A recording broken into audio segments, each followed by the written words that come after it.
Good morning. I am higher vibrations and so are you. And today I am honored to be in the presence of Elsa Dillon. Elsa Dillon, a lot of you know who she is. She's an experiencer, a mother, family of 10. The fact that she has so many children and they're all in this awakening journey, star seeds, and just having this experience in the whole world that she's in, it's been such an honor to connect with her because I relate a lot to the experiences that she has and the fact that it's only been a couple of years that we both came out pretty much the same time out of quiet, not finding out other people are talking about where we are. So I just want to say thank you for coming. Welcome, Elsa. How are you? It's so exciting to see you. I'm very excited. I try not to get too excited. I've calmed it down a little. Um, but yeah, this journey that we've had with Pamela that kind of came out for me at the same time. And we've even coordinated dates and it's amazing. So then you go, well, we're connecting to the whole of everything. And it just confirms it for you. It doesn't mean we walk around with funny outfits on or anything like this. It just helps you to understand everything that's been going on that has made you feel alone or crazy. Yeah, and this is what's been so lovely about meeting Pamela and all your audience and all the, beautiful members I've met through your groups is that you come together, you share, and then you get on with your day. Mm-hmm. And you can play. You can play when you do it. And smile, and not be scared and not be worried about what someone else is thinking and look at yourself differently. And it takes a while to, get used to it all, but you look at yourself differently and then you go, you know what, I don't want to look like that person anymore of me, controlled. I want to look like this version. Yeah. And it's made it a lot easier. It really has. And I hear it a lot. I see it in your audiences. I see it in the comments. And everyone is appreciative of the words that you share. And this is part of the great shift. Appreciation. Thank you. Thank you for saying that. I love that. That's what we get to do. That's my goal. That's why I started to do. That's why I agreed to do YouTube in the first place. Was I found Guardian of Orion and his audience, and at that time there was like 100 people on that he had. Now he's got like 18K, and I got to find out I wasn't alone. And when you find out you're not alone, the things that happen and come through aren't scary anymore. When you find out that everyone's doing it, we're all having ascension and we're in ascension, we are ascending. And so all of these things that we've been like hiding and thinking, oh no, what if I say this and someone knows about it? Then they think I'm crazy. And I went through the whole thing too of like, oh, going on the internet and talking about these things, or just what if someone hears, and then you get to have people say me too. You get to compare notes, knowing, not comparing in like a way that we use the word compare, but just simply look, someone else is having the same experience and I didn't even have to say the words, and that's also why we do Zoom meetings on Fridays to do the same thing. Thank you for mentioning that. Well, it's the little thing, coming back to those little things. And once you understand the little things, then the big things become easier. But people seem to, what we've been trained in the systems is to do it the other way around, and it kind of doesn't work that way. So we find when people are in a vibration that isn't comfortable for us to be around, generally they're in the bigger and better, grass is greener over there. Mm-hmm. So that means they're not here. So where are they? Right. It's In hard. between. So they're not appreciating the small, right? So they're not saying thank you for, I'm really busy. I've got to go. I can't talk to you. And it's like, well, but I'm here now. So you've just wiped me. Is that what you just? So, and you know, we got over all that side of it, and then we realized that it's they're just caught up in something else for now. And so Yeah. they're just supposed to come across our path to see that we're not caught up. We're just enjoying that moment that we had with you, even though you said you were too busy to talk. That's okay. You're just meant to see us for that moment that we're not doing that. Right. There's another way. There's another way. And this comes back to, I love how you said me too, because your name is Mila. So me too, Mila is, so it comes back to like a moo. You bring up moo a lot, and I love this because moo is deep for us too, and moo too. Moo too. That's all of us. There's two of us in us. We just got to remember. Yeah. Yeah. And the recollection is recollecting all of our peers, those who we came here with. We're finding each other, you know, Yeah. especially right now. The activations that we are getting as a result, I wouldn't say as a result, though, after we cross the threshold into the now, opening the gate kind of thing of the during the eclipse. And now we're in this like we're all the way in the pink frequency, and I would say that more people than not are experiencing dizziness, and they're calling it dizziness, but they're actually just simply feeling what it's like to be in this pink frequency, this higher frequency feels. It's dizzy isn't the right word exactly. It's more like you're not going to fall over. It's just it's tickly everywhere. You're tickly. I don't know Oh, why I went there. I caught up with Pamela this week, and I said to Pamela, I was out with the girls. They were on their horses, and I was touching my toes. So I had my legs apart like a triangle, and I was touching my toes. And I was on a bit of a hill, and then seconds later, I woke up, and I was at the bottom of the hill. So I must have blacked out or something. And the little girls come back, and they're like, "What are you doing? Why are you rolling around with the dogs?" I was like, I don't know how I got here. And then I realized that I've blacked out and fallen back down the hill, which I was fortunate because I was on grass. Yeah. And then as soon as I had worked that out, Jeannie said, "Can we go back home? I'm getting shuddering in my ears. It's making me feel vertigo." Yeah. Or, you know, not, she didn't say vertigo, but she says, "I feel like I might fall to one side on the horse." And I said, "Of course, so we'll take it easy going back." But now I've got confirmation in little one, Jeannie, and me, who's, 40 or 50 years older. Actually, how old am I? Well, 40 years older than I think I'm 40 or 50 years older. I don't know. Doesn't matter. But anyway, so now it's not an age thing. It's not a female hormone thing. It's happening in two different.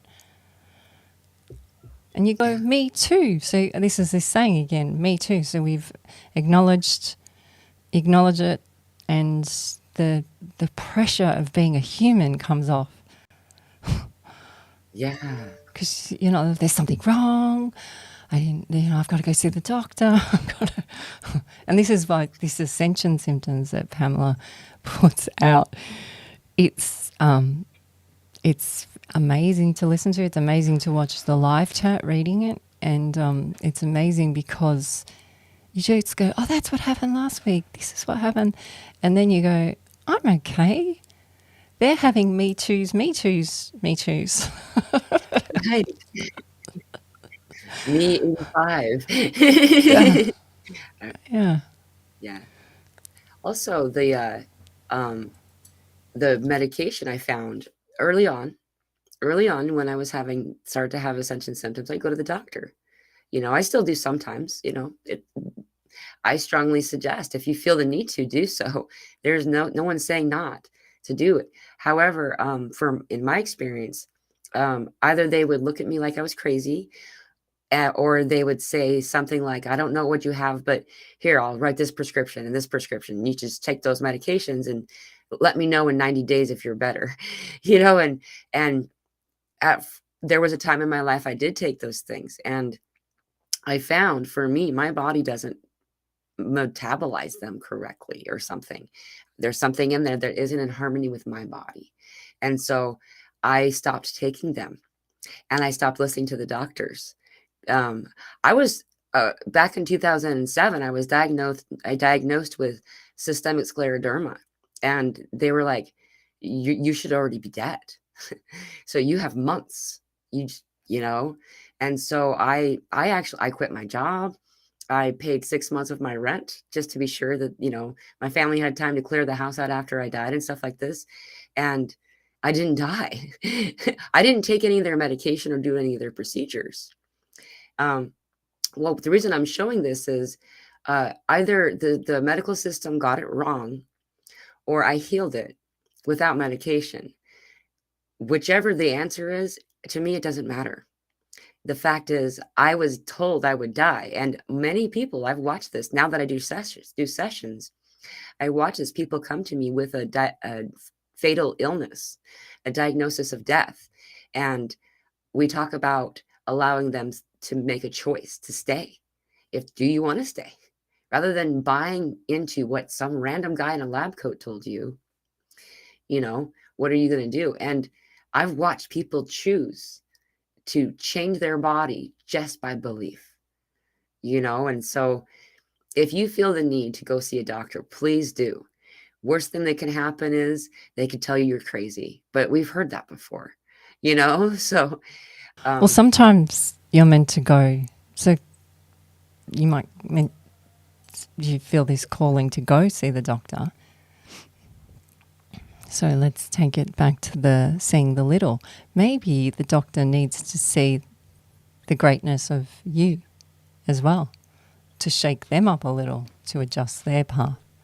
So by you being the crazy one, they go, yeah, she's crazy, but she's also healed herself. So he'll be leaving, while you leave the room, he's going and scratching his head going, how's this possible? Right. Because it would rattle all their belief systems. And I'm going to share this story that really assisted me, and I'm not sure which person shared it, but I'll do my quick version of it, how I share it to the kids. Is they have people that have illnesses, and the doctor says to this person, you have cancer, the C word. We call this the other C word. It's actually, we think this one's worse. A lot of it's, we actually call it the silly word because it's not in our belief system, but I understand it is in a lot of people's belief system, so I'm not making fun of anyone. But in our family, we see, because we believe we can heal it. So the doctor says to this group of people, you have cancer. And then they look at this tribal person and they say to him, you have cancer. And 3 months goes past and this person develops cancer. It grows, right, in this person. The tribal person doesn't, because he doesn't understand what the word means. It isn't in his, first of all, it's not in his belief system. And it's like saying to him, you have higgledy-piggledy. You have, you have gibbly-gobbly. And so the tribe person goes, and he's smiling at him, because... Smiling on. Yep. Thank you. I think you just said something funny. And it's not to make fun of a medical situation, but so now they go to the witch doctor. And the witch doctor points the bone at the tribal person and says, you're going to die in 3 days. Well, right. 3 days comes and he can't turn up to the next meeting. The witch doctor says the same to the other person who's not a tribes person. You're going to die in 3 days. He doesn't die in 3 days. Right. Because he doesn't believe in the bone being pointed at him. Because that's silly. Yeah. That's old wives' tales, you know. Right. The So same who result. holds it? Who holds it? It comes back to Pamela's story. It's her will. Yeah. And will is well or ill. Ill, well, hell, well, halo. It's all the same, similar words. And it comes back to that feeling in your tummy where you do have a choice. You've just got to remember that you have a choice. Yeah. And believe it. That's the part that when we don't believe it, it doesn't apply. You know, and that's us creating our own reality, truly, in every way. And our security and our insecurity of all things comes in if we believe it. I've been watching people who have every reason to be financially amazing, like stable, oh, more than stable. And I hear both of them constantly talking against that, you know, and so they're not. This is another example. It's manifestation too. It's all of these things. It's when we talk about you're creating your own world, you really truly are. You really, really are. And, you know, I know this is a difficult topic to discuss for some people because, you know, individuals who have lost people who they love, you know, as a result of these programs, many of us have. Over the years, we'll find, over the next few years, we'll find a lot of these kinds of things coming in, like things that we realized we had done. You know, what I had done as a career earlier in my life was I was a social worker called a behavioralist. And my job was to take clients. Clients were people with different type of disabilities. Most of them were intellectual disabilities, very low IQ kind of situations in group homes. And I would take them to doctors, and the doctor would say, how's that medication that we just started 3 months ago going? And we'll give a report, and then they'll either up the dose or include something else. Over time, each one of these clients were taking, you know, anywhere between 5 and 30 different types of medication daily. And I mean, completely different bodies than they would have had. And I did this, not knowing, not realizing what I had been doing. Once I was given this diagnosis in 2007 and left this job, I realized I was participating in a guinea pig program. I had no idea. These individuals who don't have the ability to say no or say yes, you know, if they Was do that, say, what was that? Sorry, I'm curious. Because this might assist others, is so that moment, the guinea pig moment, that moment, was that a dark night of the soul, or did you pull away, or how did you deal with that? oh, I'm that was awesome. curious. I still, not so much anymore, I suppose. So when it really came to me, I was pregnant. When I was pregnant with my starseed daughter, I had a lot of stuff come in. Like, you know, before I kept trying to close the door and there was like a little crack in the door of spirit. You know, I was really ignoring a lot of stuff and just pretending that it wasn't there and things like that, just not wanting to.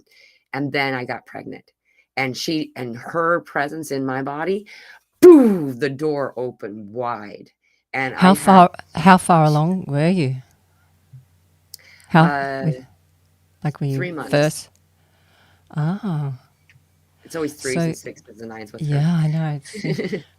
So she's your, so they've kept you in this hold to this point, Yeah. so that you could learn everything to that point, and then little one kiddo comes in. He goes, "All right, let's start." She's like, Yeah. she's like, Yeah. "Let's get on with this now." How cool is this? This is what I say with the mothers. When the children come through you, they literally come through you. And this is a classic example. So when we talk of starseed, this is what we're talking about. So she's come in, and her will or essence or sense of little kiddo has come in and gone, all right, now we've aligned. Yeah. Like, this is your path. you've aligned. Hey, this is such a cool story because this now comes into because I have had 8 children, and I do scratch my head a lot at it because it's just like, really, we had 8 children, but not many people talk to me about pregnancy or anything about pregnancy or anything. They never ask. It's just like, well, they talk about the kids' experiences and everything, but the things that happen through the pregnancies, no one ever seems to go there yet. It's like it's not ready to be this pregnancy talk with you is probably the first. Let's talk about it more then. How was your, you had 8 different experiences. Were they unique in your activations, would you say? Oh, yeah. And what would happen with each one would bring in the other one. We had so this is a weird one. So this takes me back to the day before I met Richard. The kids, because the kids know how to speak to their higher self, their oversoul. They worked it out, not me. They play a game. They do this game. Anyway, they talk to their oversoul, and they worked out that Ginger's electrical energy came in and basically killed me the day before to clear the parasites so I could handle Richard's energy the next day. So when I'm in the... Yeah, like knocked out big time, and not sure how many hours out either. So the next day I meet Richard and I'm still like that. But I had to be that way to meet him. And when you meet Richard, his energy... So when I was on the date with Richard, this is the human stories coming through to relate it now. So when I was on the date with Richard, I think I spilt orange juice on him. It's funny because Pamela's drinking orange juice. I think I spilled... like I had a glass that big. I think I spilt it at the restaurant 3 times. Because I was in shock at how he was speaking. I was in shock of his buzz. Yeah. And I just remember looking at him going, why? Who are you? Why are we sitting here together? And it was, it's funny having these children and them understanding it from so young that they can go back and explain to me what happened to me in the birth or what happened to me here or how I got black hair or, because these are the triggers that happened all the way along. And again, it comes back to those words you said. It comes back and goes, that happened to me too. That happened to me too. And you go, oh, wow, this happened to me too. And you go, okay, now I can either stay with that memory or let it go, and then you get upgraded to the next because you understand it. Right. So the 3-month stage is very important because they call it you're going to laugh, the try. Right. Oh, right. Oh, my goodness.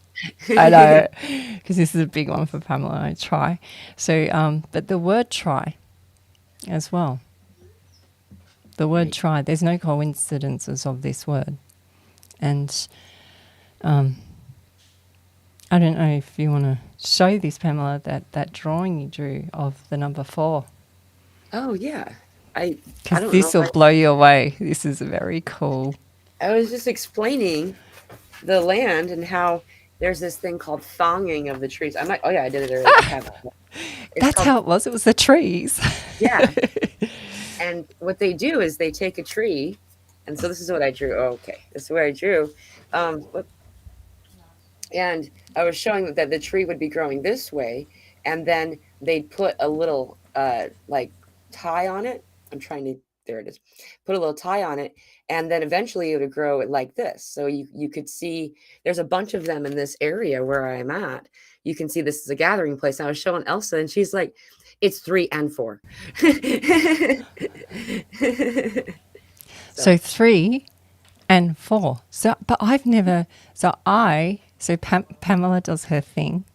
It's so Pamela. She just holds up. This is what they do with the trees here, and you said they line them up. Is that right? They put them in a row, alignment. Well, they find trees that are lined up. So they're already Yeah. lined up. But yeah. And they're like message spots, right? For the indigenous or. Yeah, so it's kind of like signs on the road to say, keep going this way.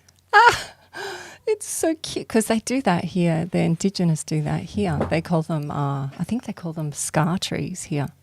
Cool. And they'll leave a scar in them. This is why bushfires are quite interesting in the Right. countries. Yeah.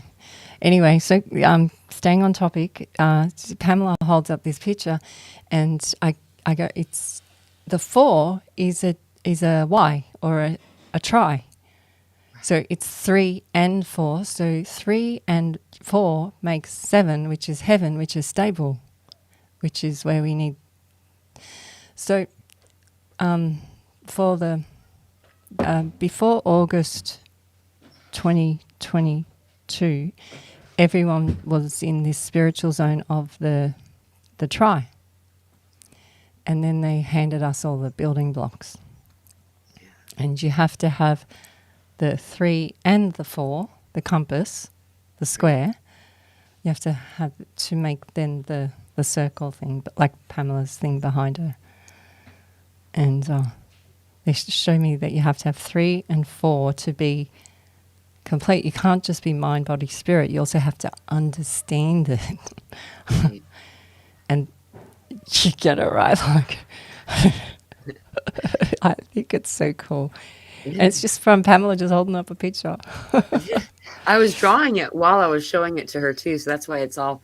But something else just came. Christina Hayball just said, and the V is 5, Roman numeral for 5, and that was how it starts as a V, and that's a peace Yeah. sign too. Well, the V is the victory, Mm. which is the true origins of victory is sense, which comes back to will, which comes back to tuning fork, which comes back to the Holy Grail, which comes back to how the male and the female look inside. Right. So it comes back to the big, it comes back to the building blocks. So again, comes back to the simple. Yeah. And even this word simple, I think it's plasma go. That's what's simple, plasma go, which means this tar or plasma comes the starseed. So it's like Maddie coming in. Yeah. It's the simple. But see, Okay. simple, if you say simple to someone that's very busy, they'll look at you like you're simple. Right. That's a good point.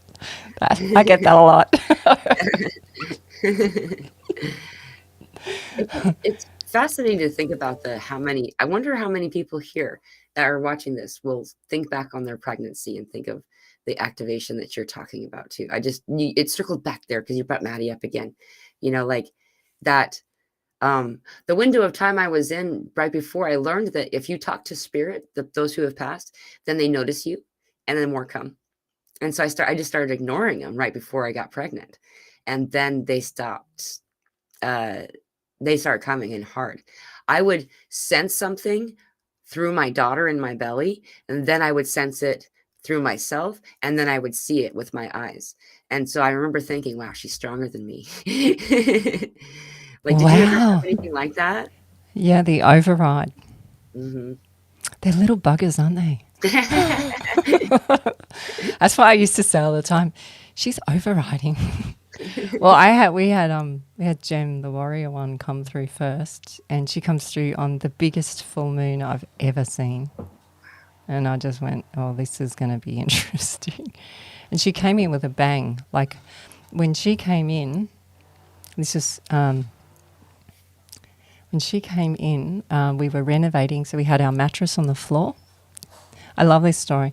And I had just eaten crab, and basically I was...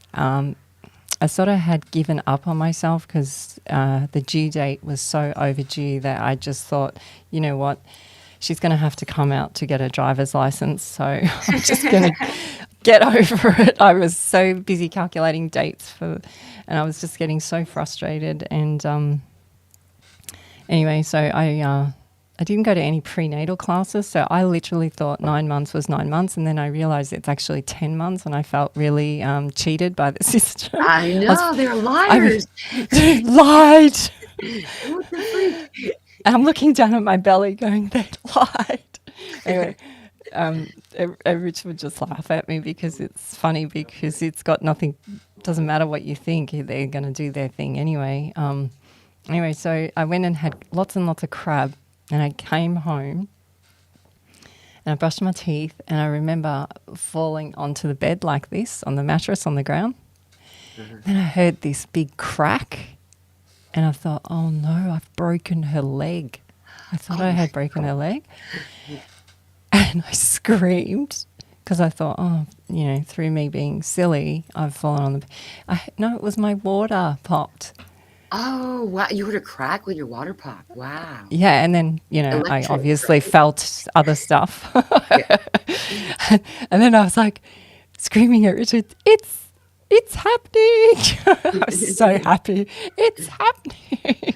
And then, yeah, so that was interesting coming through with a... see, Gemma taught me patience as well. So it's really great what 3D says about dates and everything, but we're not playing it this way. We're going to do it this way. Yeah. So The due date is a kind of a joke. It doesn't actually typically. Yeah. Unless a lot of people, surprisingly, these days, it's become, at least in America, it's become a trend where people are getting cesarean. They're getting C-sections, choosing the date of their delivery so they don't want to mess up their vagina, and so they're having them surgically removed, and they're missing the flora and the fauna. And by the way, those who don't know this, if you miss the flora and the fauna, you have a much more likelihood of having allergies. I've been doing my own little research over the years, just out of curiosity. Every time I talk to somebody who has a lot of allergy problems, they were born C-section. They weren't born, they didn't go through the birth canal. They didn't get the flora and the fauna that their mother gives. But, well, when you come out, your body squishes them. So you literally, when you come out, you're meant to be squished, and it pushes everything out of them that doesn't serve them anymore, like a lot of the fluids and stuff. So that makes a lot of sense. Also, like, you know, the C-section, they don't give it any credit to these women, but it's bigger than heart surgery. You've been at a moment of trauma, having your stomach sliced open, and like, it's full on, right? Yeah. And there's no right or wrong. Everyone has their thing, right? But it's they don't. I remember a lot of friends who would have it, and they wouldn't take care of themselves after. It was treated as nothing. I was like, you take care, because you've been completely opened up at a trauma moment. I was on a photo shoot with a very famous fashion editor, and she was pregnant. And she asked me how I had my baby, and she was like, ugh. Like, she was like, ugh, like that. She says, I'm too proud to push. That's what she said. And I was like, what? And she said, I'm too proud to push.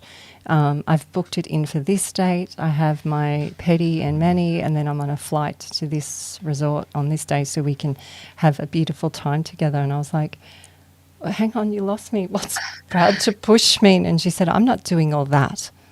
And I was like, all what? And she went, that's what you've gone through. Like, she was repulsed.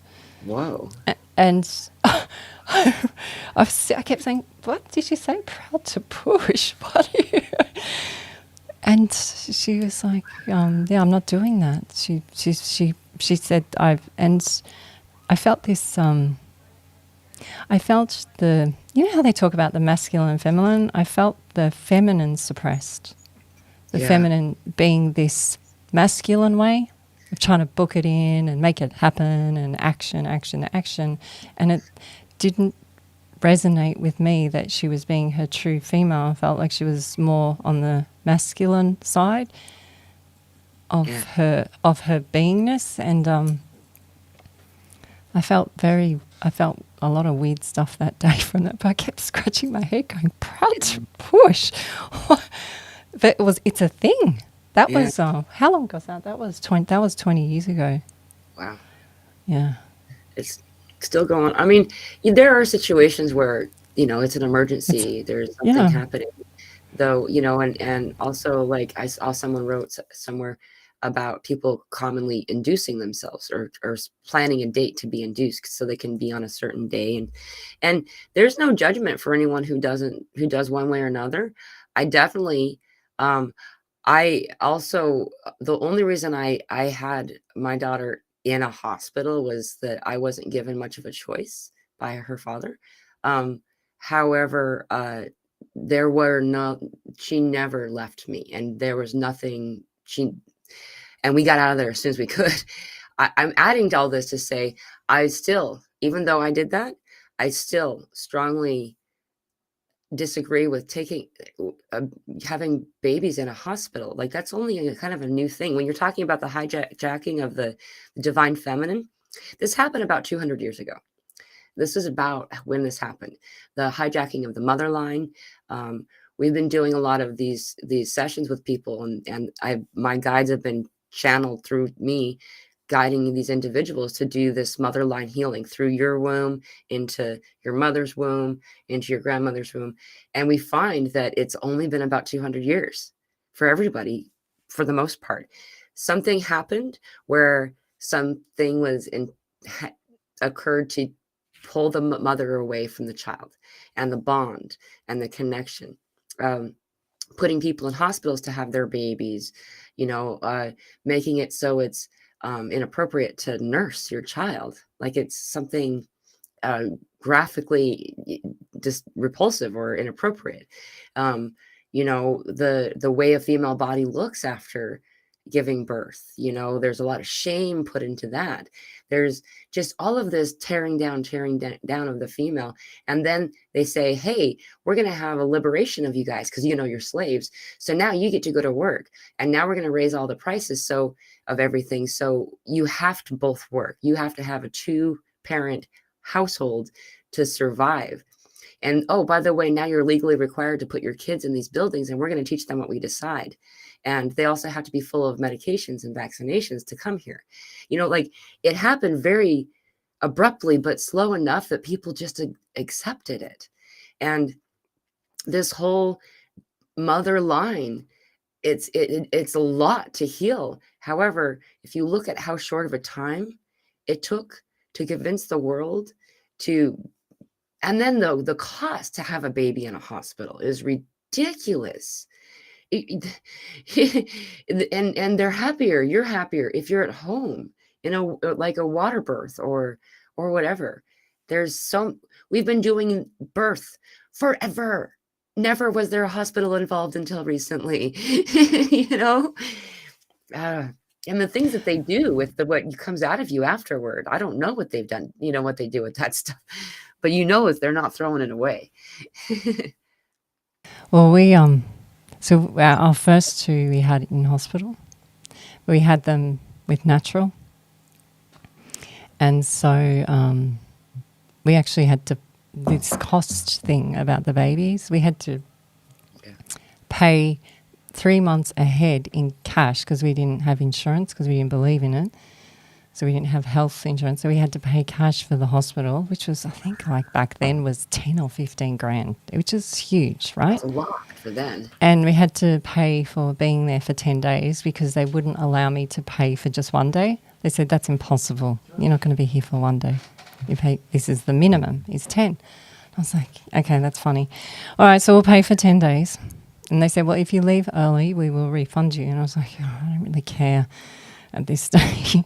Right. Anyway, so we pay, and I go into the hospital, and we were living in Sydney then, so the only way I could drink water was to have lime cordial in the water to cover the taste of the way I could drink water back then. So I took my bottle, and it looked it's called Bickford's in Australia. I don't know if it's sold everywhere around the world, but it's this lime cordial. It looks like whiskey bottle.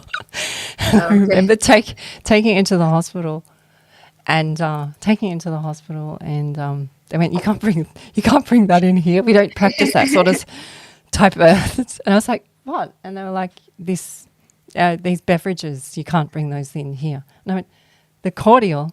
And they said, give me that. And the head nurse took it, and she started reading, and she goes, oh, that's okay. She thought I was I'm getting drunk for my birth. Gonna bop me on the head with the alcohol. Anyway, so we go and have Gemma. This is a little bit disturbing, this story. We go have Gemma, and they tell me that I have to have her this way. And I was like, okay, that's great, but no. And I had to have running water, so I had to turn the tap on in the sink and have running water to hear. This was my meditation way I meditated, because I wasn't like Richard. I can't meditate like that.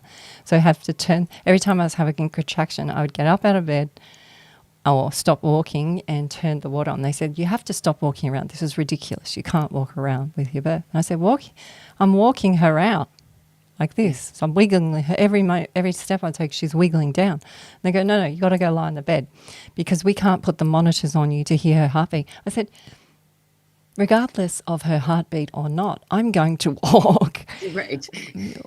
So I kept ripping these things off me, and they just kept interrupting me the whole time. I was in a zone. They kept interrupting. I actually remember slapping one of the nurses. And at that point, they backed off, because I just had enough. I was just trying to get on with it. And I had done no prenatal classes. I hadn't spoken to no one about their birth. So I was on my own thing happening. Anyway, we gave birth to Gemma, and we were against all the things here. And I was like you, she has to stay with me. They took her from me for a second and gave her one. I know. They gave her K, which is probably, okay, this is not so bad, but Richard let him have it. Anyway, so we had Gemma around 5, and we were ready to go. I was like, I'm ready now, let's go. And they said, you can't go, you've got to wait for the paediatrician doctor to come in. I said, to check she's okay. And when she's okay, I know she's okay. They go, no, we've got to tick off our boxes. Yeah. When does he come in? Oh, he might come in at 9, or he might come in at 10. So I had to stay in hospital for him to make an appearance. He comes in. He looked me up and down, because I'm standing. I'm not in the bed like I should be. Right. And I could see him he's starting to get the wobbles going. And I go, uh-oh. Yeah. I could see his eyes going weird. Yeah. And I saw him look Richard up and down. And he says, why are you leaving so early? And why aren't you vaccinating? And I was like, oh, here we go. Here it comes. Here comes the wave. I can feel it. Anyway, you shouldn't be going. She might not be well. And I went, well, she is well. Anyway, so he starts checking her hips, so she's on the table, and he starts bending her knees like this, and she's perfectly fine. And then he pushes her legs so far that he rips all her skin on the inside. Yeah, this is a baby. It's just been born, right? So she starts bleeding. He split her skin on both legs on the inside. You know where I'm talking about, on the... I do. You know, like, yeah, right there on the V, right? My ears ringing really loud right now. Sorry, I'm just letting you know this crazy stuff happens, you know. And then she starts choking because she's going into shock. And he goes, see? That's what he said. He turned to me and said, see? And I said, that's enough. Richard said that was enough. We didn't want him anymore. And we waited till another hour, and then we left. As I was going to leave, because I hadn't changed my maiden name, they thought I was selling the baby to Richard. And they were going to call the police. Wow. Because of the age difference. I know that I've just had a baby. Bring me a toasted tomato sandwich, please, that cost 10 grand. They can't even bring that to me. They said, oh, no, the kitchen's not open. I said, are you kidding? Because it's a private hospital. I'm like, go Right. get me a toasted cheese sandwich. They couldn't do that, but they do all this, right? Right. I had to take my wedding ring off and show them the date that we were married. That was the only way I got my proof. Wow. And because once you sign the child's name over to the father can then leave the country with the baby or something. This is a common practice of selling the baby. I was like, so I got confronted with all that. I was so glad to get in the car with Gemma and Richard. I said to Richard, I know we've had this birth experience, but those people are crazy. Yeah. They're crazy in there. They're crazy to think that that's acceptable and normal. Yeah. And you're treated like a prisoner. You're treated like you're a guilty prisoner. Yeah, When you you're go wrong. to yeah. And the level of control that they try to force into your world. I've had similar experiences, not such, though it's just, most of it's due to, when they find out I haven't vaccinated my daughter, there's always do you want her to die? And this whole kind of thing. And like as if I don't know, just because you read it on the internet doesn't mean it's real things that they're telling me. And it's like, I'm dual majored. I'm an intelligent, educated person, but yeah, and if you don't agree, in the previous experiences I've had in these hospital places, if you don't agree and consent or act like that you are, then they assume that you're insane and up to no good. So then they try to take away your rights. This is how it was. The system is breaking. The medical system, the money system, all these systems are breaking. And I think that speaking about these things that happen, like one time I was in there, this is before I was even a mother. This is just me. They wanted to give me a vaccination. I think it was a tetanus shot. I just needed a stitch, and it's possible I might have scraped on a rusty nail or something, or a rusty something. So we need to give you a tetanus shot. And I didn't want a tetanus shot. And they said, if you don't take a tetanus shot right now, then you're suicidal. And I can put a pink slip on you and then put you in this hospital for 72 hours without being able to go anywhere, without having any reasonable cause except for this. Until then, by the way, in the meantime, you'll also get that shot. So I was like, I mean, this is how a lot of it's run in this dominated prison guard kind of way. And then when you're a mother with this brand new, precious, innocent, fragile child, and the first thing they want to do is fill it full of chemicals, fill your baby full of toxins. We know that liquid mercury is used to sustain all vaccinations, and the number of vaccinations that they expect you to have throughout the course of this baby's first 6 months is ridiculous. And then I noticed, this is something I noticed, everybody who met my daughter when she was an infant would freak out. They would be shocked. And they would say, all babies just drool and look around blindly, like they can't see, but she looks you in the eye, and she follows the conversation with her eyes and all this stuff. And she's has superior intelligence. And I like to think that my daughter's an intelligent girl. She is.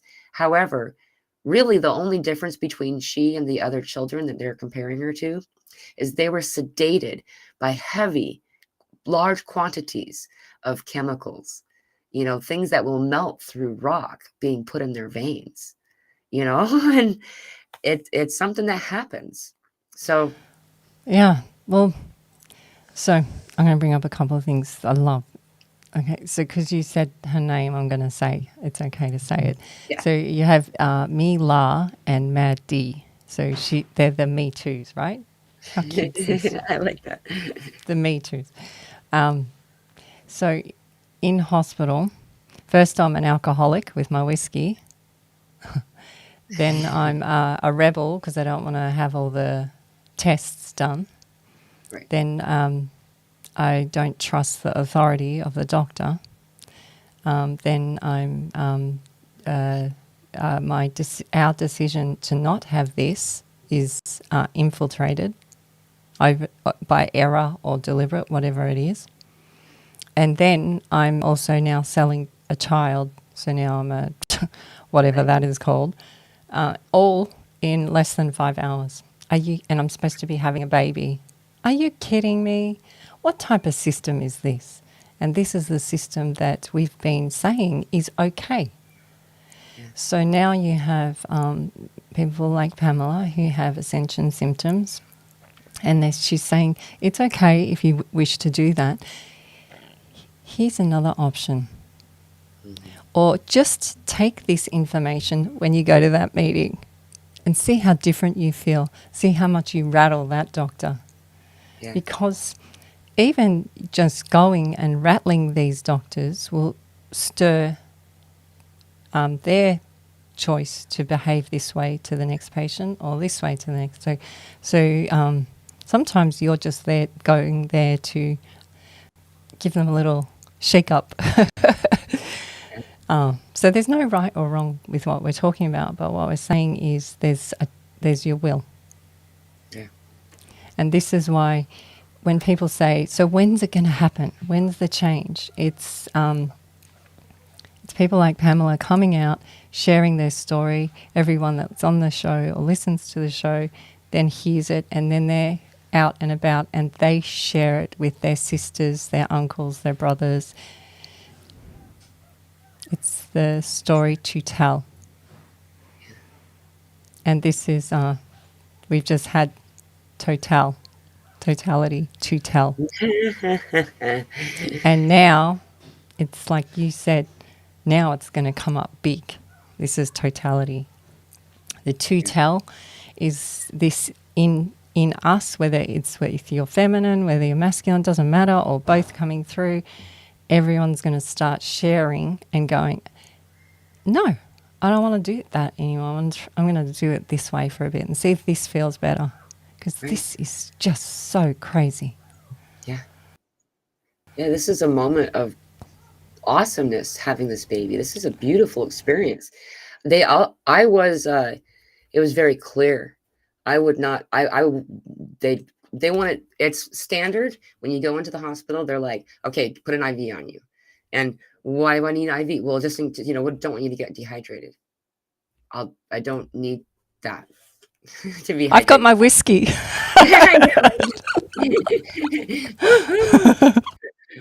I'll buy a round for everyone. That was one of the big points of contention for me when I was there. My labor lasted over 30 hours. My water broke at the top of my placenta. So it slowly drained, and she took a while before she came out. She came out at 4:13 a.m., which was a really important thing. She came out the moment that Pluto was the closest to Earth, by the way. That's also fascinating because she's so obsessed with Pluto and Saturn as well. Anyway, I don't remember what I was saying because I got so excited about it. I'm like, yeah, that's right. The hydration. Oh, yeah. And so, everyone What's in that? What is in that? Is it water, or is it just saline, or what? They call it saline, but then there's also like this little nut like nub thing that kind of pokes out of the place that they put the site in. So you're perfectly fine. Yeah. But they want to jab this into you. Yeah. What? And there's a little spot where they can put injections in really easily, and you can't feel it because it's in this little site. So I didn't trust them, especially this one particular nurse who was really doing the whole gaslighting narcissist thing on me the whole time, trying to make me feel like I was crazy and all this stuff. And anyway, I refused all of that stuff. And still, when I was in the middle of a really intense labor pain, I didn't have any idea what was going on. I was in my labor. Those labor pains can get really intense. So what happened for me is the world all around me went away, and we were together, me and my daughter, when each of these labor pains happened. And when I started to slowly come out of the pain of it, I found somebody's hands were on my back. They had just given me an epidural against my consent. Yeah, they numbed me. They put a medication, they injected in my spine. When I wasn't, this is in Utah. Someone asked, it happened in Utah. Elsa lives in Australia. They wanted to know what country this happens in the country that everybody lives in, I think, in some way or another, and this is not, it did wear off just in time for me to get to experience her birth. That's probably why she took so long. I walked too. I walked. I walked for like 20 hours around the halls trying to get her to come out. It's like, come on, like, let's go. But yeah, I was It's interesting, this word, narcissist. Mm, So I actually did not know what the word meant. And for years, I've heard many people speak of narcissist. I've heard you speak of it too. And narcissist, this is a good one. okay. Narcissist is tarcyst. And it's the mucus around, yeah. Oh, Yeah, this is a parasite. wow. Yeah. This That is makes the a word. lot. This is the term for parasite, the origin word for parasite.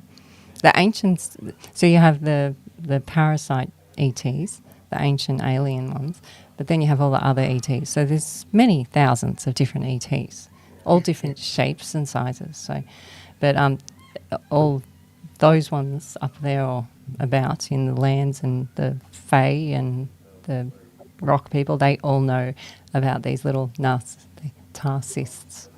Yeah. And they create a mucus around it, which is what everyone's been speaking of, this mucus. Yeah. It's coming up, right? So it's interesting, this narcissist behavior attacks you.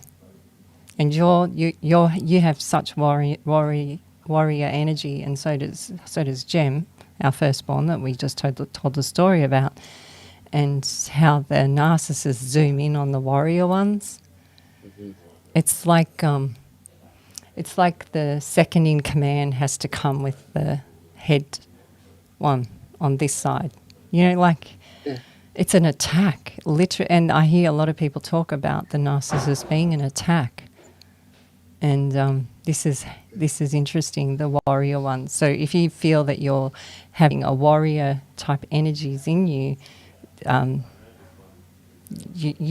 if you understand this, what we're talking about, or just even are taking it on board, you'll be able to see them coming. I mean, you would see them coming a mile away. You go, here they come. Yeah. So You then can you're feel it. ready. Yeah, you just go, oh. It's not a big deal. You're not going to get cooped up in all this. Yeah. Yeah. But it's And interesting how also, they attack the warriors, the warrior ones. it's very interesting. I've noticed that, and from, I would say most of the people that are like in this family of starseeds that we talk to and stuff all have experience like this in some regard. You know, at the very least, people making individuals trying to create the sensation belief that they are crazy or that there's something insane about the way that they think. But I did want to point something out is that most of the time, um, people assume that narcissists are an individual who are born this way. And I find it fascinating that the words that you broke down the word to help us to bring forward this message is that, all of us have the potential to be a narcissist. All of us do. It's a behavioral thing that's how I witness it, and it's some often the individuals don't even know. I would say, I remember there was this big old thing I used to think, if I question my sanity, then obviously I'm sane, you know. Same thing goes for because those who are crazy don't question their sanity, right? Well, the same is also true for people who are deeply engaged in narcissistic behavior or being a narcissist, is that they're the only ones who won't ask themselves, I wonder if I'm a narcissist. you know Because they're only in the act. They're not in. So we come back to the simple blocks again. So they're in the program and they're not in the seeing of themselves. They're only on one version of themselves. So when I talk of the one ones, the see act, the spirit and the body, if they're only in act and they're on act programs, wow. Like so we don't actually dislike narcissists or anything like this, but we're just aware and we can maneuver around them. This is what we're talking about. And this is, so imagine everyone's a starseed, come down like little Maddie, and she's laughing at her mum because the mum says, I don't want to do any more ghosts. And she's like, are you kidding? This is the porthole. Birth and death are ghost guest portholes. So that's funny that mum doesn't want ghosts. We're going to bring them all in. They're overriding. We've got this body for so you think of a starseed coming into you as the mothership, right? The birth, literally. They're docking you. So they come in. You go to a ward at the Hospice, which is Gos Pit Tell, ghost guest pit tell. So if they keep it in a pit, they don't have to tell anyone about it. Right. Like a cell, Right. or at the bottom of the, where they used to throw the prisoners of their solitude. It was just locked down in the cell below in a ward. This is what they do. They keep all that information of us, what we can do naturally, and they don't share it so that they can control the programs. The whole thing is so well set up. Yeah. The difference is that once you know your will, you can start creating constant change. And this is what they have no control over, and this is what they have sort of been programming us not to be, is part of our creation. Creation is the magic of the ions, the magic of us, the magicians. Yeah. And they can't keep up with that. So they rather keep us over here like this, contained. So now, you have one show, you listen to Pamela's, I'm giving an example, right? So I'm a newcomer, I come in, I listen to Ascension Symptoms, and I go, her and her audience have just spoken about 10 different things that my family and I have had, and 2 of our pets have had too. Now, we were told we were all dying and had illnesses, but now other people all around the world are having this. Yeah. So then you go, okay, you know what? Maybe we can heal this with dandelion, or maybe we can heal this by having more salt, or maybe we can heal this by being in the sun more. So we'll just try this for 2 weeks. Yeah. You've just wiped off the whole system. Yep. That's one person that listened, that shared. So now they have experiences and now they tell their family members, their cousins, their uncles, the lady at the shop, the person walking their dog, the kids' mums at school having cups of tea, something, I don't know. Or, I guess Instagram and social media. And this is the quickening. Yeah, it is. Yeah.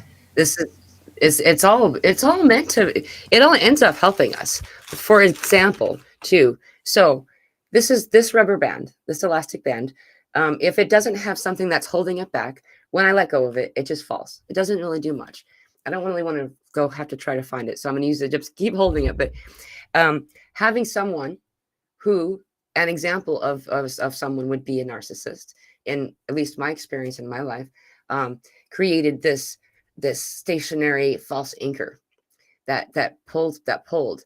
And the longer I was in this narcissist, because of just like everybody else, I had a variety of relationships that could be called with narcissist, if you wanted to use that word. And this last one that I had, especially, was where I noticed this. It created a false anchor, and eventually it builds up and the tension grows. And then this releases, I am catapulted into a ninth dimension of frequency. I'm sent, and so there are a lot of different stories that we tell, and a lot of these things need to be told. They need to be shared. They need to be said out loud. And so others can know that they're not alone. However, I can also see how it benefits us. I'm not asking to perpetuate the system. I'm seeing why it previously existed, and so as we're now moving through it and beyond it, we get to find out, if you go up high enough, far enough, you can see we're all the same person. And also there's agreements, so it's just cool to This see rubber how band. So when Pamela stretches that rubber band and that let go moment, oh my gosh, that's me losing it. The losing it is the letting go. And I have losing it moments. I had one. I just had one. I think I had one. I had one yesterday morning. If we have time, I can tell that story. It's quite. But that lose it moment is the Elsa. This is funny. Let it go. Classic. Let it go. I'm not going to sing. I don't sing. So we let it go, and then the band comes back to its true form, and it's floppy. I love that it's floppy because it's been stretched. So it's like stretched to its limits. Literally, it takes you to the last ion in your body, and you let it go. And if it was someone that triggered you, or a happening that triggered you, or an accident, or something through your day that just went wrong and it triggered that moment, just say thanks. I got it now. Thank you. You don't need to give me this happening again. I got it. Thank you. So a little act of kindness, random act of kindness, to say thank you to the cosmos, and putting it out forward that you got it. Yeah. Yeah. It's the last, I tell you though, when I've lost it, it's the last thing I feel like doing. It is literally, I just want to, I want to punch someone. But Yeah. we just had puppies. How many? We had so our dog's name's Ditto, which is Ditto. cute because it's 2, right? Ditto. She's a beautiful dog, and she had, her mother holds the world record for I think 19 puppies. That's crazy, right? Anyway, so her last litter she had 15, and one didn't make it. This was 3 years ago. Jack comes home. We have another litter. So 3 years ago was the last litter. Anyway, so we have, but she was very stressed. We all felt it. There's something different. There's been a lot of plane spray. And so I was prepared because I know when there's a lot of plane spray, we have troubles with the births. It's funny coming back to this birth stuff today. Anyway, she had 12. And then I said, there's something weird going on. So that was in one labour.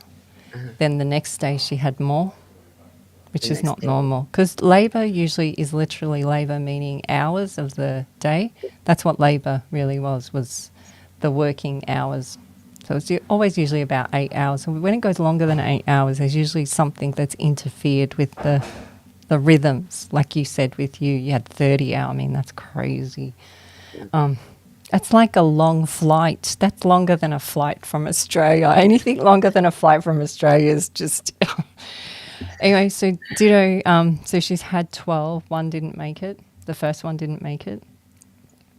And then she has these other ones, and they didn't make it. She had 14 all up. But but we've had this with not only dogs, cats, and chickens, and wildlife. If they give birth through the plane spray cycles, there's complications or interference, or So that I lost it yesterday because I was up with her every hour for 2 nights. Yeah. And I woke up the next morning and another one had passed and I just lost it. I was like, please, kids, family, can you help? I'm just like, this is so hard. This is stirring up all the mother love in me for, others around the world that, these little ones come in and they don't even get to have a breath. And I know that that's their journey and I know that that's their role, and maybe it's for me to share with you today, but they, and I look at them and I go, but you were almost here. Yeah. You're almost here. And then I say thank you. It's the last thing I wanted to do. But I say thank you. And I let Ditto, come on Ditto, like smell your bee. But she knows that they have to go and just to get on with the ones that are here. Yeah. So we have 10. Wow. I'm just sharing this, it's because I had the rubber band, then we had the birth, and this is happening to the dog. She knew something was wrong. Right. She knew. On the first day, she knew. And the way she was panting and calling us and making eye contact, all the kids said, she's stressed. Is this normal? This isn't like it was last time. And it's funny because 3 years ago, they didn't have the big planes with the, they only had the planes that had one spray on one side, one on the other. Now, from that date, they have 4 on one wing and 4 on the other. So it's a lot more in the, quicker, which was what they brought in for the bushfires and the floods. Right. Yeah. So see how this is crossing over so many things. It's crossing over health. It's crossing over narcissist. It's crossing over the matrix and the comets and plasma. See how it's crossing over everything? Yeah. And I'm going, yeah, I am crazy. I'm happy I'm crazy. I would much rather be crazy and understand. Yeah, me too. I had the same experience with the snapping point. Like, that's the snapping point, the breaking point, the I have this too, and I'm the same. I avoid it. I avoided it as much as possible. That's the reaction of that is I had been conditioned to believe. I don't know if it's true anymore. Previously, it seemed to have negative consequences. Though I also invested in people's reactions to me, like I made someone happy, I made someone mad. I don't believe in that anymore. I know that's not true. You can't make anybody anything except yourself. Though I avoid the snapping point anyway. And when we finally do, if it's enough, or I'm done, I'm just done. You know what? I've been nice. I've been doing all this stuff. I've been whatever. Like I'm a very kind, giving person, and I'll give and give and give and assume that it's gonna like not be balanced out exactly, but there'll be some kind of like reason for me to want to continue more than just simple service. It becomes an expectation, those kind of things.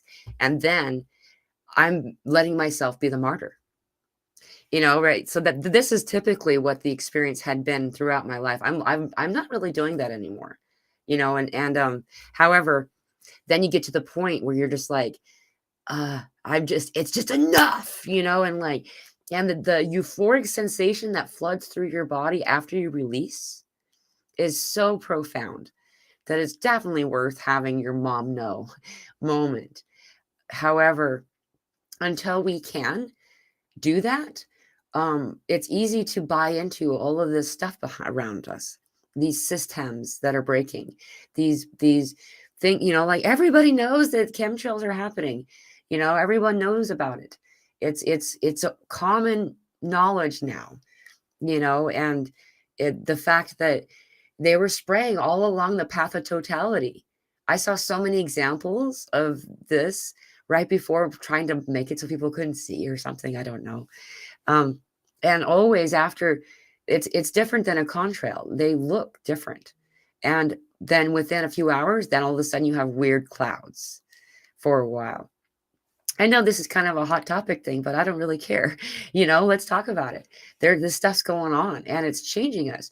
I had an experience with a good friend who lives in the West Coast.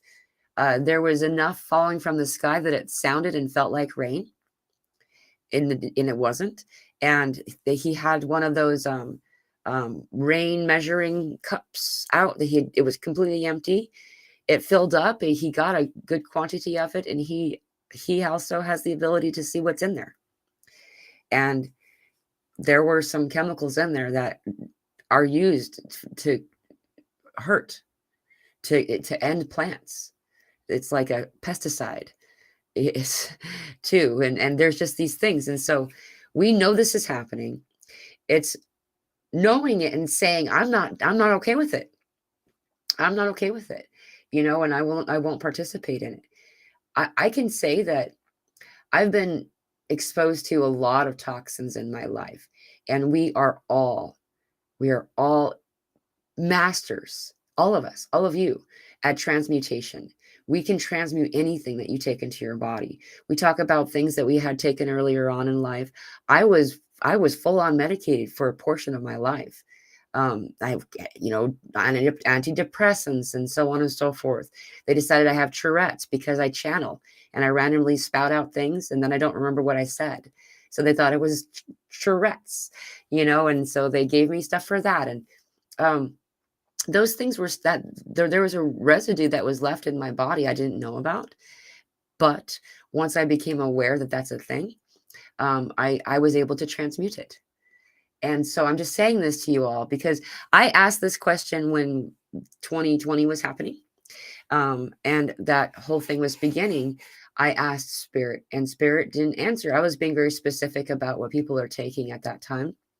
And Spirit's answer was, you can transmute anything you take into your body. This is a choice point people are being given. And so just because you have a toxin in your system doesn't mean that's the end of the story. This is, you can re-heal anything, and we're doing this in our family and our pets, and we are doing it. It works. We've been practicing it for 3 decades, so you just have to trial and error your way for where you live and for your body. My way won't work for your way because you might live in, a colder climate or a warmer climate. You have to do it for yourself. You have to, and you have to attest it, because one family member will be completely different to another. You can't expect everyone to. We all have different prints. This word done is Dune. Dune is sans. It's the ever-changing, it's constant change. Comes back to this is us. So when you say I'm done, you're saying I'm dune.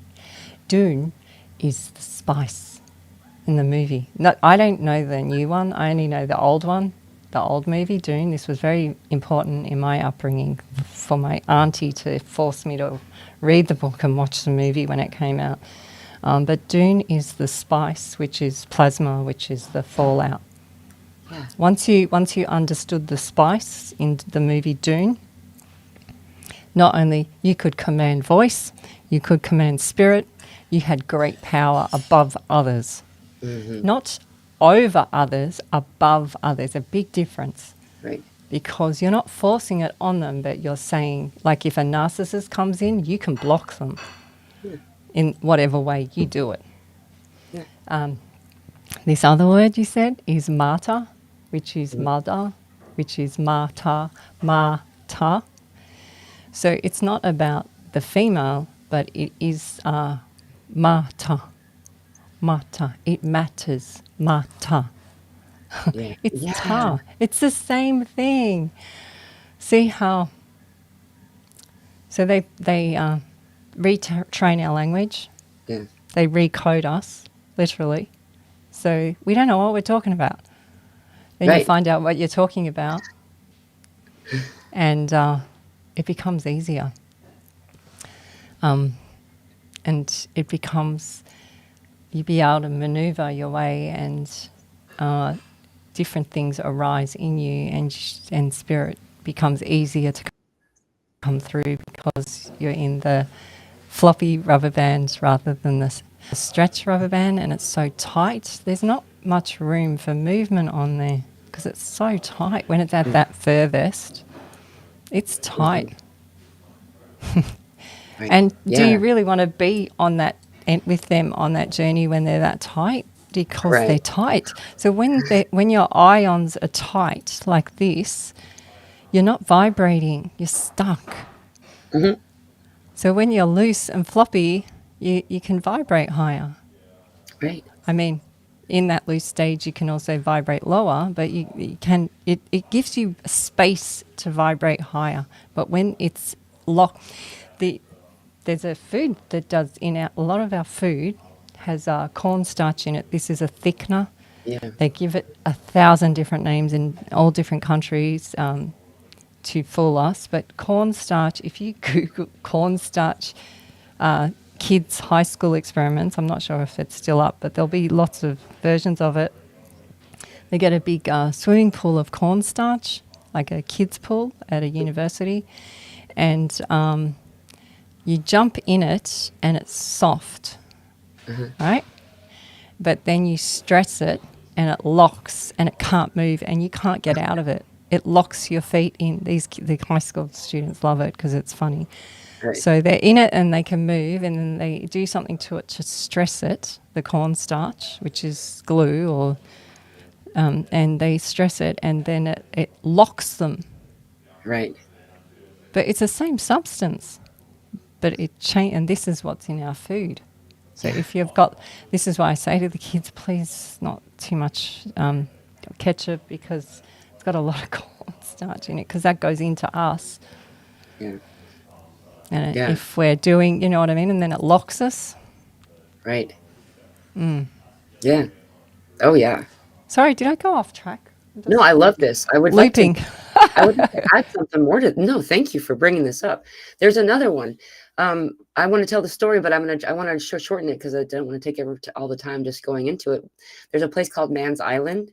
That was a place that didn't have a McDonald's. They decided to go ahead and get it in, and this was in 1992, I think.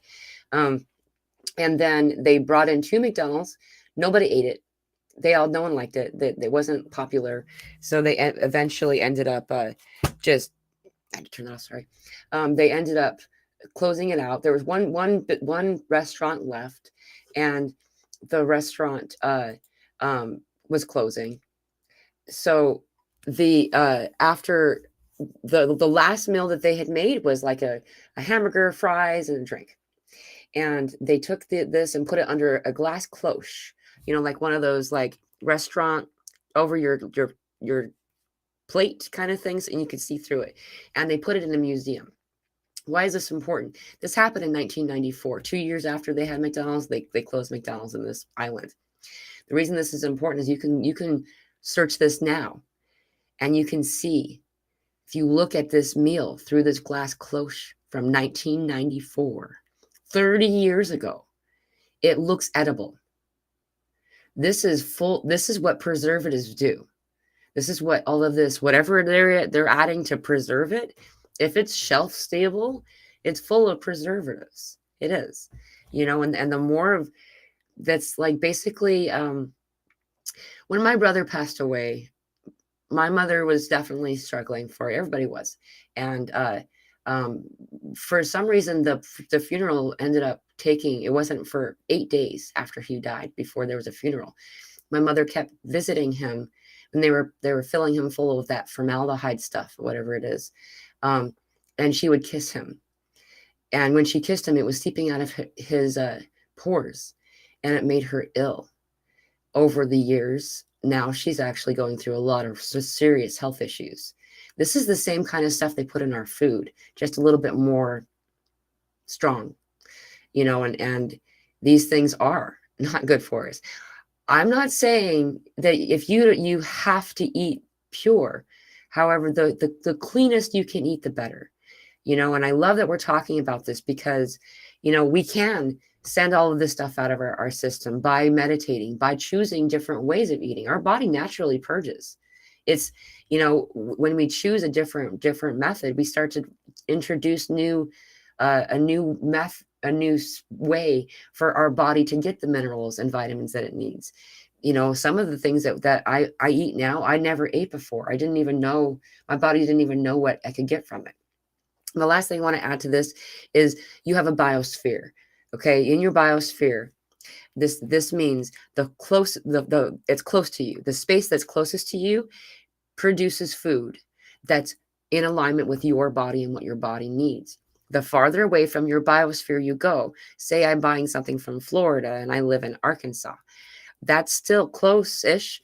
However, it's not going to produce exactly what I need. That's why food in my garden, at the farmers market and things like that, are better as well.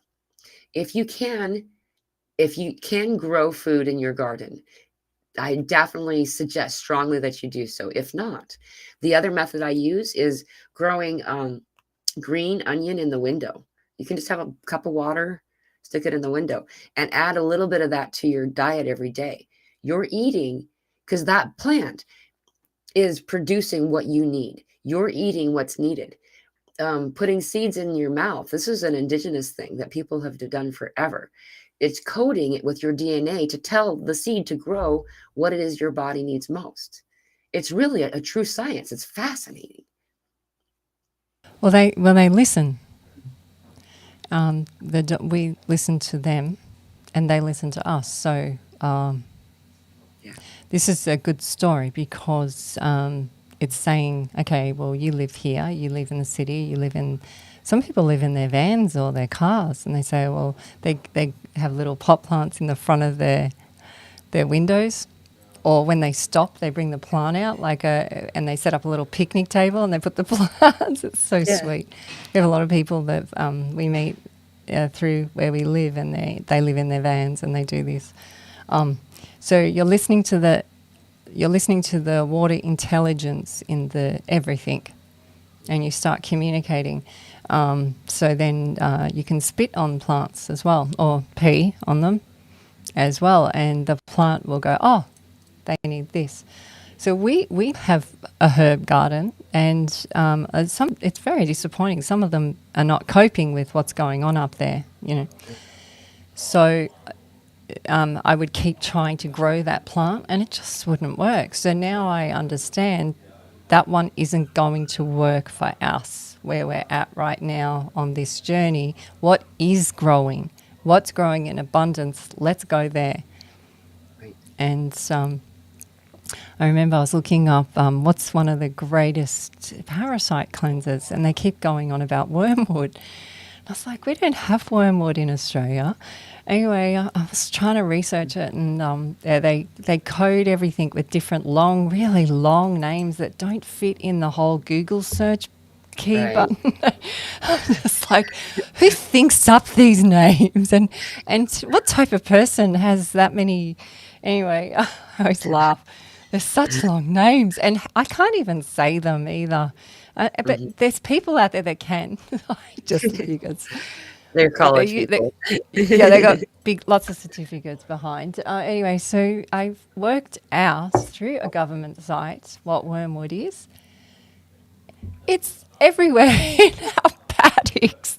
The whole paddocks filled with experimenting with wormwood, and wow, profound. And How do you use it? yeah. Well, so I'm out trimming the garden. Like I'm at the moment, I'm doing fence line clearing, and I've got blisters everywhere. So I'm trimming wormwood and talking to it, going, "You guys, you all knew, right?" I'm cutting them back, and I'm saying, I'm not killing you. I'm just trimming you back so you can grow again, but I just have to push you back so we get more grass for the horses. And I'm talking to the plants, and then I'll bring one up, and the kids will just pour hot water over it for me as tea. Cool. And the longer you let it sit, it's strong, and it's bitter. It is bitter. Pretty much after the first 3 sips, I hear my tummy go, that gurgle. Yeah. And I go, oh, okay, so something's happening. They hear the gurgle. And I usually have, Richard said, since I've been having it, I have the deepest sleeps. which is, Yeah. tricky for me. So, but he says, he Richard does this thing where he puts his hand over my mouth because he goes, when you go into those deep sleeps, I feel like you're not in your body anymore, like you're in a coma. He goes, where are you? And a lot of the time I'll wake up and his hand is like, I go, what are you doing? He goes, I'm just checking. But this wormwood, so the wormwood's talking to me and I'm passing it every day. So it was calling me the whole Yeah. time.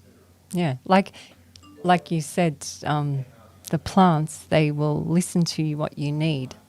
Yeah.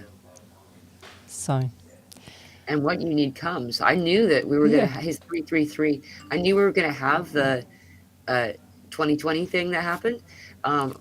The like okay, so it was in 2018, and I was looking around and I noticed there was mold everywhere, lamb's ear, and this is upper respiratory. You either smoke it or you dry it and steep it in tea, like you just explained.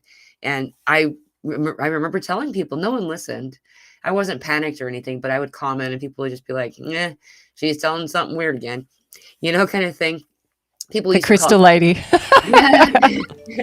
Yeah, crazy back then I was still called the crazy garden lady. What was and I said, "There's gonna be an upper respiratory thing coming," and Gaia gives us what we need, and it comes. My grandfather used to say, "A weed is just a plant you don't know what to do with yet." Most of the things that we call weeds are actually helping us, like dandelion. There's federal laws in this country I'm in about not having dandelion in your yard. It's not by state. It's a federal law. You are So supposed to. I just find this so funny. So you're in prison with the other. And so what are you in here for? I killed my whole family and burnt the house down and the neighbours as well. What are you in here for? I grew dandelion. Right, right. Like, it's ridiculous. Oh, and during lockdown, it turns out I found new laws. The people started to pull up their front yard, the lawn, the grass, and they started to grow vegetables, gardens. It became a thing. Everybody was doing it to the point where it turns out it's against the law to grow in your front yard. You're not supposed to grow because it's an eyesore, supposedly. You're not supposed to grow food there. Also, what they had done was they immediately stopped sales of seeds. You couldn't buy seeds. It was only for commercial use. However, all the packets of seeds were still in the stores. They just had this yellow tape, caution tape, not for sale, banned, and there's just a couple of these little things that we didn't know about because we were just going along, eating McDonald's, or having pizza delivered and doing our jobs and stopping for iced coffee along the way and not really paying attention. And I do want to add before I forget though, there's this stuff that they spray in on garden on grass on areas of your lawn that can stick around for 10 years. And so know your area. If you are, all of a sudden, maybe you sprayed Roundup last year and this year there's going to be Roundup in that dandelion that grows. So just making you aware of it. You can use dandelion to make delicious coffee. It's a mild brew.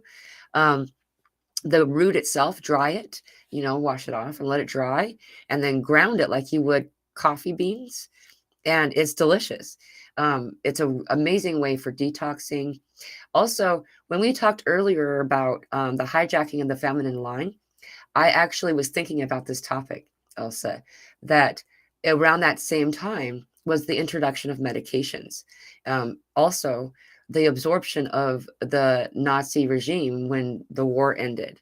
And also, at that time was when they started to, wow, that's so interesting. As soon as I said that, I got a big energy shift in and I lost my Me train of thought. too. Okay, ready? Yeah, So you want to hear this one? This is yeah, what happened when you just said it. You said Nazi, which is which is the fours, right? It's the Yeah. fours with the drag. So it's the drag ions. It's a symbol before Nazis, but people get hooked on the anchor moment of that Nazi is a narcissist. It's a na, so na hurt. It's a ta hurts. Hurts. Whoa. Now, so how do we respin that? So, that word hurt so many of our forefathers and our grandmothers, and still today there's many anchors and wounds from this. How do you respin this? Well, what is hurts? It's energy, it's vibration. And so by just purely understanding these words right now, you've just not dismissed them, but you've acknowledged them. You've said thank you, you understand, move on. We don't need to do this all over again. Yeah. And this will power everyone up. So hearing things about the dandelion and I always remember, I loved your lamb's ear story. Because, little Pamela's out there going, eat the lamb, it will save you. And this is no different than Noah with the ark. He's saying, Right. this will save you. And they're going, they're just foolish Noah. And then the animals show up. Yeah. And then the water shows up. And so this is, it's funny how we always seem to, I love when we connect because we always seem to go like around in this full circle, and it comes back to I noticed in the chat, I kept my glasses on so I could read the chat because I never read the chat. And someone wrote, ditto, my dog, the dog who's just had the puppies, is me too. Yes. How it goes in and it's about the mother. Guess what this, so we're coming on, so I want to, have we got time to do a couple of dates? A couple of dates? Yeah. Just say them out loud. Oh, yeah, of course. Oh, okay. Because I know you have some too that simulate with. Mm-hmm. Yeah. So the 22nd of April is apparently where the Devil's Comet comes in. And devil is they love this word because this scares everyone because it's the devil, Devil is two marks. That's what it means. It's the origins of it is 2 marks. So two marks is the cross, the Ozarks, the totality. I've been getting this symbol. Mm-hmm. I noticed Jill's in the chat. And she posted up some trees, and her trees have been talking to me a lot. And she posted up some trees, which I'll send a picture of, Pamela. But she has 2 crosses in the trees. What? Yeah, I've had it with Stacey. I'm having it with Dr. Joe, and I'm going, okay, this is bigger than me. Obviously, this mark, this cross mark, is so important. It's the 2 marks. On this day is also classed as Jewish Passover, which is a big day. Big day. It's also the 4s. It's 4, 4, 4, 4, 4s. So lots of compasses there. Come past. Who's coming past? The come et. Come et is coming past. So this is the closest. This is when we see it in our, because you guys have already had it possibly. This is where our side, the upside down nodes, the upside down nodes. Yeah. It's the green comet, and it's going to come in closer because it likes us. It's law of attraction. It's water, frozen mud, is enjoying how we're all behaving. So then it rains down on us and we upgrade. And it's important that you understand these herbs and things that are right there before you, things that you walk over daily. You don't notice the small, because they will assist you. They've always been there waiting. They're just waiting for you. And as soon as you acknowledge them, they even seem to get bigger, grow more. And They're in everywhere. well, this is the other thing, Pamela. In lots of, I've seen lots of ancient pictures and pyramids and Mayans, and they always hold an arc and then a square. Mm, And it looks, some people say it's a bag. It's a uh-huh. medicine bag. They Right. knew. They're telling us it's a medicine bag. It's a Oh, medicine of course. bag. I keep telling everyone it's a They knew that these medicine bags were. They would have them as a satchel, and they would on their things that they would do through the day. They would pick these like lamb's ears and pop it in their medicine bag, and then they would come home and make tea or put it as spices in their food, or Right. and so they incorporate it into their day to day. So Right. I know people like to make these things into sometimes things that are bigger than Ben Hur. They're asking to bring it to simple, Yeah. Yeah. bring it back to simple. So, and now we're talking about ancient Egyptians and the Mayans, talking about what Pamela does every week unconditionally. She shares all these with you unconditionally. It's, it has this calling in her to share unconditionally, and so many others are coming forth and sharing unconditionally. Doesn't mean that they have to be on media, they just might be doing it, you know, with their friends and stuff. Yeah. Which is just as important and impactful. There's like the laundry lady, lady at the laundromat, the guy at the butcher shop. It's crazy. Some of these organic conversations I'm having right now with these people that I've practiced doing it here enough that I do it in the real world.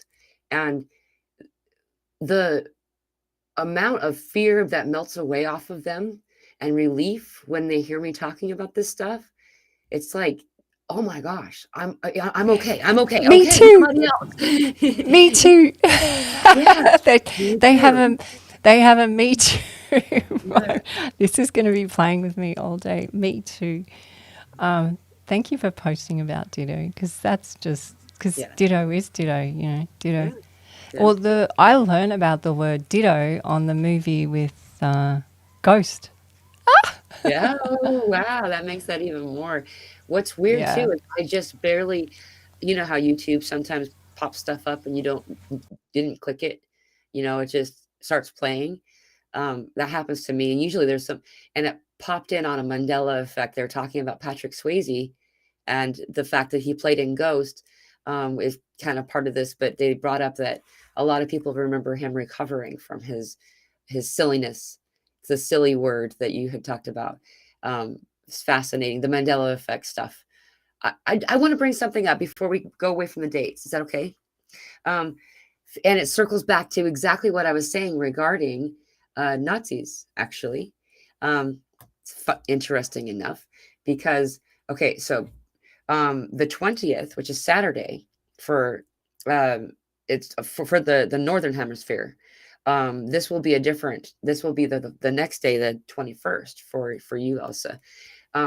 At 9:27 p.m. Central Time, the trine is at its peak. So this alignment, this conjunction of the three will be exactly at 21 degrees from each other at that time. This is an important energy moment. And I find it very fascinating that this is also when they said that Hitler's birthday was April 20th. Yeah. And that goes back to what I forgot. I lost track of what I was saying. That I remembered again is that remember the female line, the mother line that had gotten hijacked only a couple hundred years ago. Along with that came the removal of conversation about parasite removal and the practice of medication, the practice of medications rather than herbal remedies. Those doctors who would go door to house and tell them, well, all you need to do is have some dandelion tea, or all you need to do is have some elderberries. They got started being called quacks and lost their jobs eventually. in order to make way for people to use these petroleum-based artificial uh, medications, pills. This all happened all at that same window of time. Um, why is this important to bring up, though, is because most people don't know how regular a practice parasite removal is. It's something that we have as a species done annually, twice a year, monthly, even daily. Brushing your teeth is a parasite removal. Scraping that crap, those little parasites that look like zits that grow around here, that's parasite removal. But there's other things too, and we all of these most of these things have been lost, the book burnings and stuff like that. However, there's somebody called Hulda Clark. She produced a series of books before she passed away, and they're still available for purchase, or accessing information. These herbal remedies are everywhere. Like, if you have a need for vitamin C, that's rose hips. That's the little piece of rose before it turns into a rose. There's wild roses everywhere, and like there's a lot of different things like this that are just really easy to find. Like, well, we found the one with the blue flower, which called me because it has blue. It's called Wandering Jew. Oh yeah. And the reason that they call it Wandering Jew is because the Wandering Jew was the one that walked around to the villages sharing the two tails. Like he shared. Right. The two tails is the two tails of totality. It's the sun going across America this way, and then the sun went across this way. It created this crossmar. This is something, Pamela and I have been commenting on. It's the two marks, which is now the comet coming past with the two marks. These dates, either side of those dates, then it comes into the full moon, which is the 24th. Well, we're actually, if we follow the Julian calendar, which we believe is probably a little bit more accurate, and also it's Greek Easter, so it's the Julian Easter. This is a big bomb for the end. It's East Ta. Right. So East Ta is the shining of Ta, which is sunshine. Sol Ah. So the 5th of May is the day. So literally, I think we're in Lent. So Lent is fasting, right? Right. Why'd they fast? Because they knew this was happening. They knew that they would have spirit opening. So they wanted to be at the right Lent, the right lean, the right weight, lean. These words are not there. It's look, this is a lot of information. It's I the thing with Pamela is I could probably talk for 2 days straight and not even notice. I know. We've already been on for almost 2 hours. Can you believe it? I know. I'm sorry. We always do No, this. it's good. I'm glad. It's so good. It's fun. Yeah. I missed you. I've missed you too a lot. I've understood what's been occurring. And I'm just happy to have these conversations with you again. With Dr. Joe, I'm See, so excited I can read because I never read the message. He just wrote fasting, which is quickening, right. which is fasting, yeah. I'm fasting now too. I was actually going to comment on that. It's kind of funny because I'm the only time the past few days that I felt hungry, I thought, okay, well, I always feed my daughter first. She and I tend to eat whatever we eat what our body wants right then. It's not like, it's weird how I look at the eating thing different now. So anyway, I'll prepare her food, and then I won't be hungry anymore, and I'll realize I'm sensing her hunger. I'm actually not having hunger still. These past few So days, you're we've more been in a like fast her walk. guardian. So this is part of the new way of being back to how we were, sort of thing. Is that Pamela's going, because when I was a kid, you had to eat at the table and you had to be quiet, and it was in front of you, Finish your and plate. everyone Yeah, and you eat that one, even though you don't want to eat that, you have to finish that. Yeah. And you'd sit at the table for a long time sometimes. Whereas with your parenting with little kiddo is you eat at different times and you eat what you need and you eat when, so you're listening to the simple, the little me. You're listening to the little me saying, not now, not now, not now. Not meaning her little me. I'm meaning Yeah. the me too's, the little. And Yeah. so this is great. This is really good because people need to hear this. Because people think being a great martyr, you have to do it the way we've been trained. Right. And Exactly. our whole family, I mean, we attempt to all eat together, to collect together. But a lot of us eat all different stuff now. Like some have gone back on a meat and dairy. There's no right or wrong. Everyone's choosing what they need. Exactly. This is the way. Yeah. This is Not. so good, Pamela. Yeah.